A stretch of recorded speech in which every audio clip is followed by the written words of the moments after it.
Is he one of the best players you think's ever come through the Palace Academy?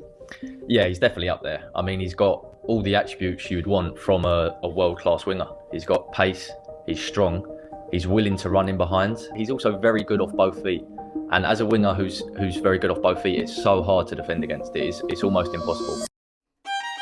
Noni Madueke at his best is a defender's worst nightmare. He's fast, brilliant on the ball, and brings an unpredictability down the right flank that not many fullbacks can handle. Added time, Noni Madueke, and still Madueke. Oh, sensational! At Chelsea, Madueke's performances were electrifying at times and non-existent at others. He has the potential to be world class. His directness makes him a rare type of player and a genuine threat, not something we see often nowadays, with the low risk, woke nonsense we see so often in modern day football. Madueke's style of play is pure risk, and more often than not, he gets the reward, in on goal, but when it comes to finishing those chances, Madueke still has a way to go. If we rewind to Madueke's signing on the 18th of July 2025, Arsenal fans were far from happy. Arsenal have been painfully close to winning a Premier League for 3 years in a row, and the difference has always been having players who can perform at a consistently high level. Manchester City and Liverpool just had the depth and quality to win games that mattered, and the players to step in when injuries struck towards the end of the season. That means in order to compete with the big boys, Arsenal would need to be nothing less than intentional with their signings in the summer of 2025. They would have to set a standard where being world class was a minimum to compete with the league champions. But when fans heard that Noni Madueke had signed for the Gunners, they felt underwhelmed. Arsenal have announced the signing of Noni Madueke from Chelsea in a deal worth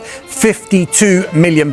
When you have ambitions of winning a Premier League title, rival fans were all over the transfer, but they were wrong on this one, because when you look at Noni Madueke more closely, you realise just how much potential he has to be a key part of this Arsenal team. Madueke's XG in the Premier League last season was 9.64, but he only managed to score 7 of those chances for Chelsea. It tells us that Madueke has more to give from an attacking point of view, and under Mikel Arteta, improvement is inevitable, not only in converting those chances himself, but creating more for his teammates using his blistering pace to penetrate from out wide. Mikel Arteta is a rare breed as a manager, because he actually has the capability to enhance players' strengths and patch up weaknesses to maximise his players. When you factor in Arteta's tactical expertise, one of the best wingers in the world to emulate, it's not a question of will Madueke have an impact at Arsenal, but really a question of when. Noni Madueke will be on a mission this season to prove the doubters wrong, and to prove that he does have what it takes to make a difference at the highest level. He's known for being ultra direct down the right flank, and his speed is a cheat code. Being a left-footed right winger, he always has the option to cut inside before the defender can react, and his speed allows him to glide through opposition back lines. We see here that most defenders 1v1 are completely out of options against Madueke. He always starts his attacking plays by inviting defenders to tackle. As he waits for the defender, he carries the ball closer to the opposition penalty area. At that point, he can choose to beat the opponent for pace, or by shifting direction, or he can play the ball across to a free teammate in open space. I can see Victor Gyökeres and Noni Madueke creating a special partnership in the season ahead. Madueke plays plenty of passes across the penalty area after beating the wide defender, and chances like that are exactly what Gyökeres needs, tallying one of the most impressive goal tallies in Europe last season. The craziest part about that, he outperformed his XG by 8 goals. That tells us that Gyökeres was actually creating a lot of chances by himself. But just imagine how impactful a player like Madueke could be in creating chances for Gyökeres and pushing his goal tally even higher this season. A massive criticism of Madueke was that Arsenal already had Bukayo Saka, one of the most talented right wingers in the world, but the critics failed to see that quality and depth is what Arsenal have been missing for so long, especially with the injuries coming thick and fast already this season. Having high level players in attacking positions allows Arsenal to maintain high goal scoring output all season long. If we see a polished version of Noni Madueke this season, then you're left with a fast, two-footed winger who can beat players easily and capable of getting a goal or two when it matters. Let me know what your thoughts are on Madueke's season ahead. Are we about to see a completely new player under Mikel Arteta?